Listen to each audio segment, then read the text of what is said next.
우리는 지금까지 유다에 선포된 이 심판에 대한 말씀을 보았습니다. 그런데 오늘 말씀은 이제 반대의 말씀이 등장하는데요. 14절 여호와의 말씀이니라 그러나 보라 날이 이르리니, 이 본절을 히브리어 순서대로 보면 라켄 힌네 야민바임, 그러나 보라 날들이 오고 있다. 이렇게 제일 먼저 시작을 합니다. 처절한 심판의 날들 속에 도래할 새날, 감격 속에 보라 말하는 그날, 바로 하나님의 구원의 날입니다. 15절 후반을 보시면 내가 그들을 그들의 조상들에게 준 그들의 땅으로 인도하여 드리리라. 하나님께서 유다를 향해서 철저한 심판과 이 징벌에 대한 말씀을 하신 후에 유다를 반드시 회복시킬 것이다. 내가 그들의 조상에게 준 그들의 땅으로 인도하여 드리겠다 말씀하십니다. 근데 여기서 우리는 질문을 하게 되는데요. 아니 왜 하나님은 에레미야에게 아직 이루어지지 않은 심판을 말씀하시면서 그 후에 이루어질 회복을 또 바로 말씀하실까 하는 점입니다. 이 문맥상에서 본다면요, 21절에 그 이유를 이렇게 말씀하고 있는데요. 그들로 내 이름이 여호와인 줄 알게 하리라. 하나님의 백성들에게 하나님의 이름을 다시 각인시키기 위해서라고 말씀합니다. 여호와인 줄 알게 하리라. 이 여호와가 무슨 뜻입니까? 출애굽기 3장 14절을 보면 스스로 있는 자다 말씀하십니다. 하나님의 자존성을 계시하신 이름입니다. 이 세상에 하나님 외에 그 어떤 것도 스스로 있는 것은 아무도 없습니다. 스스로 있지 않다는 것은 창조되었다는 것이고 또 이것 안에는 불완전하다라는 것을 포함하고 있습니다. 반드시 도움이 필요하고 반드시 도움을 주며 살아가도록 지음받았다는 것입니다. 그러나 오로지 유일하신 하나님만이 스스로 계십니다. 매이지도 않으시고 부족하지도 않으시고 모자르지도 않으신 분입니다. 완전하시고 충만하십니다. 하나님은 스스로 있는 자, 어떤 도움도 필요하지 않으시는 권능의 하나님이십니다. 이 하나님을 여호와 하나님이다. 하나님은 하나님의 백성들에게 내가 여호와인 것을, 권능의 하나님인 것을 알게 하겠다 말씀하십니다. 고대 사회에서 전쟁은 단순히 민족 간의 전쟁이 아니라 그들이 섬기는 바로 신들의 전쟁이었습니다. 유다가 바벨론에 의해서 패망하고 잡혀갈 때에 사람들은 하나님의 능력이 바벨론의 신보다 약하기 때문에 혹은 무능하기 때문에 우리가 망했다, 이렇게 포로로 잡혀간다 생각하는 것을 하나님께서 원치 않으셨습니다. 그래서 유다의 회복까지 말씀하시므로 유다가 망한 것도 회복하게 하는 것도 모두 하나님의 계획 가운데 일어난 것이다 라는 사실을 알리시는 것입니다. 모든 것이 하나님의 권능의 손으로 이루어지는 것임을 말씀하시는 것이죠. 하나님의 뜻은 반드시 성취됩니다. 하나님께서 작정하신 일, 하나님께서 말씀하신 것은 반드시 이루어집니다. 따라서 변하지 않는 반드시 성취될 하나님의 말씀을 믿고 사는 것이 가장 안전한 길을 가는 것이며 지혜로운 것이며 복된 삶을 사는 것입니다. 이것을 알면서도 보이지 않아서 답답해하면서 끊임없이 다른 길을 기웃거리는 것이 우리의 연약함이고 우리의 인생이죠.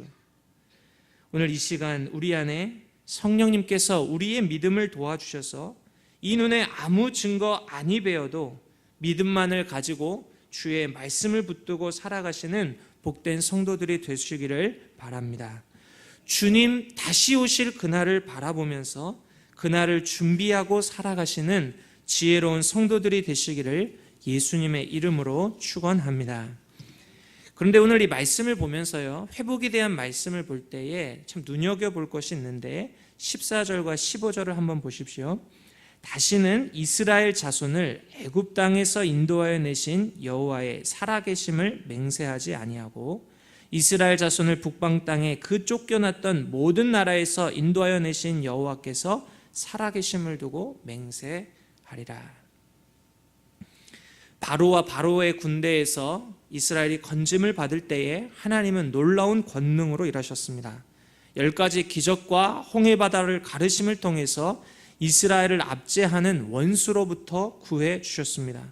그런데 그 권능에 하나님의 이름으로 맹세하지 않는다 하신 후에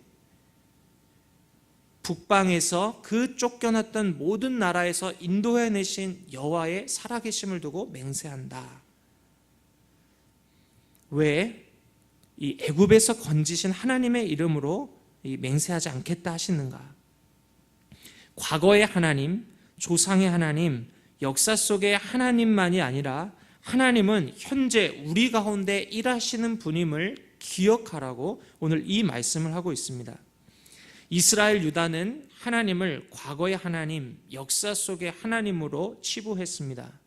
일상의 삶을 살아보니, 눈을 들어보니 바알과 아세라 등을 섬기는 이방 나라들이 이 땅에서 더 풍요롭고 번성합니다. 그것들을 보니까 일상에서 자신들의 삶을 부요하게 하시는 이 현세의 신들이다. 그래서 우상 숭배를 끊임없이 했던 것이죠. 그러나 하나님은 결국 바벨론과 그 쫓겨났던 모든 나라들을 심판하시고 이스라엘을 다시금 돌이키게 하시는 인도해 내심으로써 오늘 살아서 역사하시는 여호와이심을 보이리라, 나타나리라 말씀하시는 것입니다. 그래서 이스라엘 자손을 북방 땅에 그 쫓겨났던 모든 나라에서 인도하여 내신 여호와께서 살아계심을 두고 맹세하리라 오늘 말씀하고 있는 것이죠. 성도 여러분, 우리도 그날에 보게 될 것입니다. 우리의 육신의 눈으로 지금은 볼 수 없지만 마지막 예수님 오시는 날에, 예수님께서 재림하시는 그날에, 주님 앞에 서는 그날에 모든 우상들은 헛된 것이었구나, 아무것도 아니었구나 라는 것을 보게 될 것입니다. 오늘날 다른 것들을 섬기며 육신의 것을 자랑했던 모든 사람들이 그날에 수치를 당하게 될 것입니다. 그러나 이 여호와 하나님, 우리 구주 예수 그리스도를 자랑하며 살며 의지하고 의존하며 겸손히 살아갔던 주의 백성들은 그 주님의 영광과 기쁨에 참여하게 될 것입니다. 성도 여러분, 과거에 받았던 은혜, 과거에 체험했던 경험에 안주하며 살지 마시고 오늘 나의 삶 가운데 역사하시는 권능의 주님, 이 주님과 동행하시는 복된 성도들이 되시기를 바랍니다. 오늘도 아침마다 새로우신 주님 안에서 은혜와 인도하심을 구하며 선하신 주님을 맛보며 누리며 사시는 우리 모두가 될 수 있기를 예수님의 이름으로 축원합니다.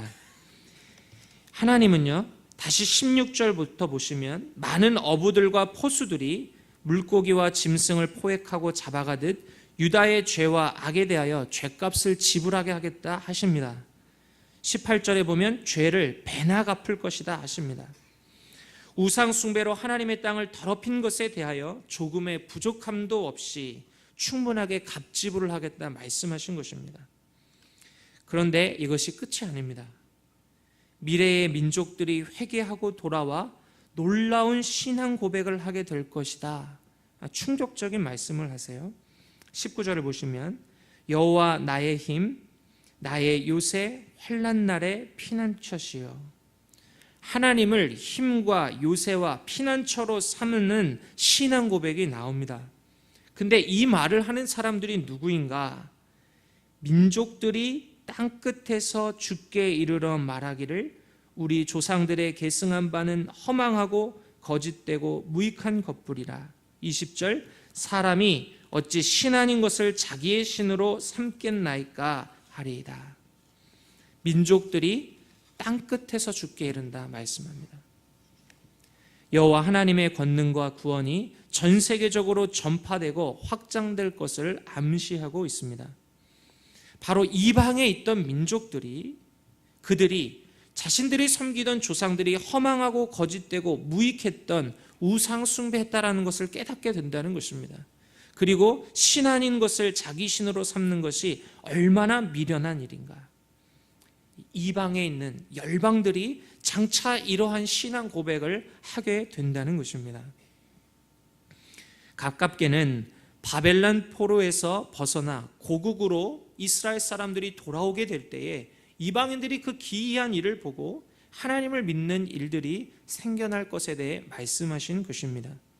그러나 궁극적으로 이것은 예수 그리스도의 오심으로 복음이 전 세계에 전파되고 충만한 이방의 수가 들어오게 되고 최종적으로 예수님의 재림 이후에 하나님 나라의 최종 완성일 때에 이 말씀들이 이 고백되게 될 것이다, 성취되게 될 것이다 라는 사실을 우리에게 말씀하시는 것이죠. 지금 우리는 오이코스 전체 출석주일을 준비하고 있습니다. 이 준비 과정 가운데 오이코스 전체 출석주일에 권능으로 역사하실 주님을 기대하며 나아갈 수 있는 우리 모두가 될 수 있기를 바랍니다. 흉악에 결박되어 있고 죄악에 매여 있던 사람들이 주님을 만나서 오늘 이러한 고백, 하나님이 나의 힘이요 유세시요 피난처이십니다, 고백하게 되는 역사가 일어나기를 소원합니다. 우상을 섬기던 사람들이 어찌 신 아닌 것을 자기의 신으로 삼겠나이까 고백하게 되는 역사가 일어나게 될 것을 기대하며 나아가는 우리 모두가 될 수 있기를 바랍니다. 땅끝이 어딘가? 단순히 지리적으로 멀고 나와 상관없어 보이는 그곳을 넘어서 어떤 목사님은 이 땅끝을 해석할 때 이렇게 말씀을 하세요. 적용해서 바로 내가 서 있는 곳이 땅끝이다. 지구는 둥글기 때문에 땅끝까지 간다고 하는 것은 결국 한 바퀴를 돌아서 내가 서 있는 자리가 땅끝이다. 내 옆에 아직 주님을 알지 못하는 우리 가족이 땅끝이며 내가 일하는 일터가 땅끝이다. 내가 만나는 사람들이 땅끝에서 만난 사람들이다. 이 사람들이 회개하고 돌아와 이 놀라운 신앙 고백하게 될 날을 고대하면서 권능의 주님을 믿음으로 오늘 하루도 주님을 증거하며 사시는 우리 모두가 될 수 있기를 바랍니다. 땅끝, 나의 삶의 자리에서 사람들에게, 아직 주님을 알지 못하는 사람들에게 오이코스 주일에 초청하고 사랑으로 섬기며 나아갈 수 있는 우리 모두가 될 수 있기를 예수님의 이름으로 축원합니다. 기도하겠습니다.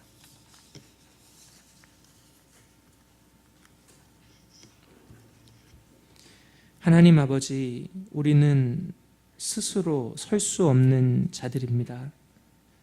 오늘도 하나님의 인도하심을 구합니다. 도우심을 구합니다. 지혜를 구합니다. 하나님, 연약한 우리들을 도우셔서 오늘도 주님과 동행하는 이 복들을 빼앗기지 않도록 우리를 주장하여 주시옵소서.